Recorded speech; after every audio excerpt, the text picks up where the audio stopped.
महाभारत पर्व, छठ पर्व महाभारत में वर्णित आख्यानों का एक अंग है जो अत्यंत विशिष्ट उपासना के रूप में पूर्वांचल में हरिभक्त लोग मनाया करते हैं, जो आज अपने लोगों को संगड़िया की धरती पर भी सौभाग्य से देखने का अवसर प्राप्त हुआ है।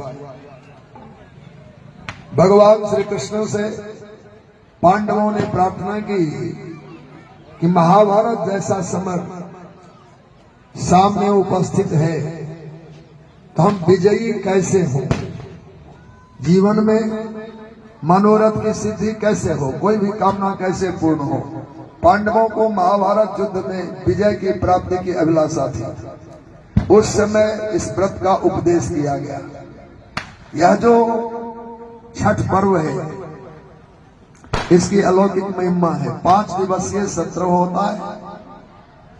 यद्यपि स्नान के बाद ही भोजन करने का विधान है, पहले नहाना बाद में भोजन करना परंपरा है, फिर भी कोई भूल न कर ले इसलिए पहले दिन को नहाने खाने के नाम पर रखा गया। नहाए खाए स्नान के बाद ही भोजन करना चाहिए।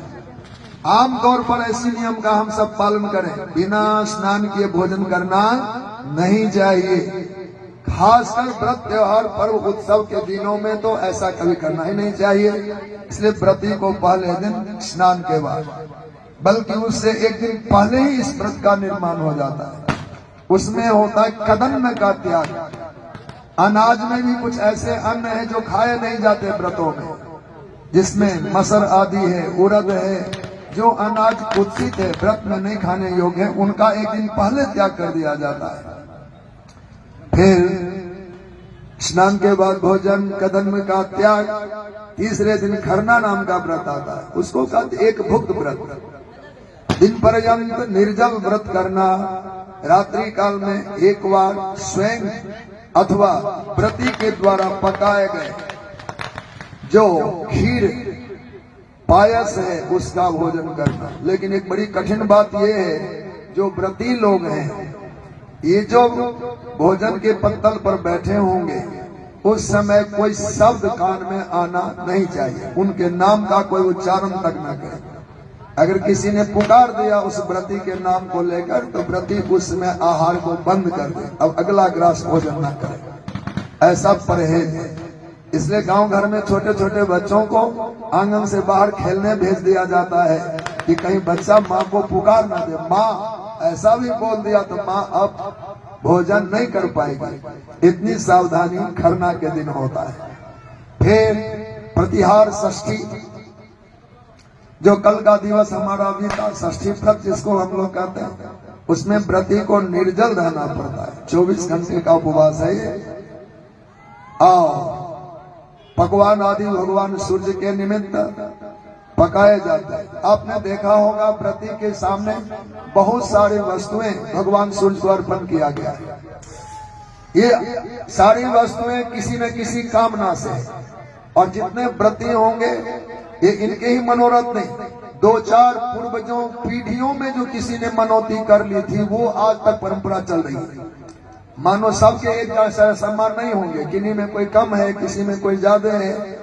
यहाँ उपलब्धि की थोड़ी कमी रहती है, मृत मात्रा दे की, इसलिए वो वस्तु यहाँ उपलब्ध नहीं दिखाई दिया है। हाथी होते हैं, हाथी के मस्तक पर दीपक होता है, वो दीपक जलता रहता है। ये आपको वीडियो आदि में देखने को मिलेगा जहाँ आज हो रही होगी इस व्रत का। तो परंपरा से मानो किन्हीं के नाम से सूर्य भगवान हमें स्वास्थ्य निरोग कर दें तो हम केला चढ़ाए। केला कैसा, पूरे खोड़ है जिसमें बहुत सारे गुच्छियां लगी है।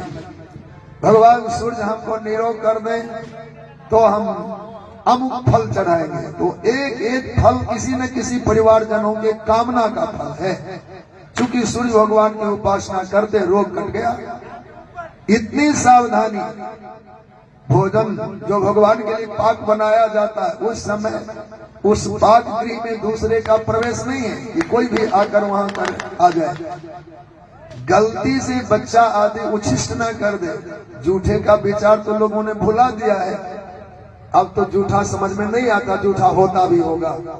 पर छठ पूजा में इतनी महिमा है पाक पकाते समय अगर किसी बच्चे ने गलती से उस पाक को जूठा कर दिया, उसका दंड कल नहीं होता है, उसी सेकंड में होता है। पूर्व काल में उसी समय श्वेत कुष्ठ हो जाता है, सफेद रंग हो जाता है। ऐसा प्रबल प्रताप भगवान सूर्य नारायण का है जो देखा गया है। इसलिए बड़ी सावधानी से व्रती लोग इस व्रत को करते हैं। और अभी सूर्य नारायण की कथा जो हमने सुना दिया है, उस पूरे प्रकरण को कोई जानकार व्यक्ति उस कथा को सुनाते हैं। सायंकाल में इन्हीं पकवानों को सूर्य भगवान को अर्पण किया गया होगा और अभी सूर्य नारायण को हम लोग दिखाएंगे। वो एक एक वस्तु हाथ में उठाकर उदित सूर्य को दर्शन कराया जाता है और पश्चात व्रती घर पर जाएंगे और यह सब उपहार बंटने योग्य होता है।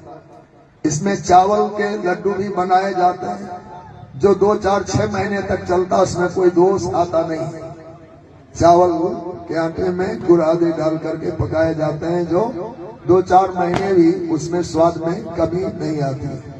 तो ये प्रतिहार षष्ठी व्रत पांडवों ने किया और पांडवों को महाभारत में विजय मिली।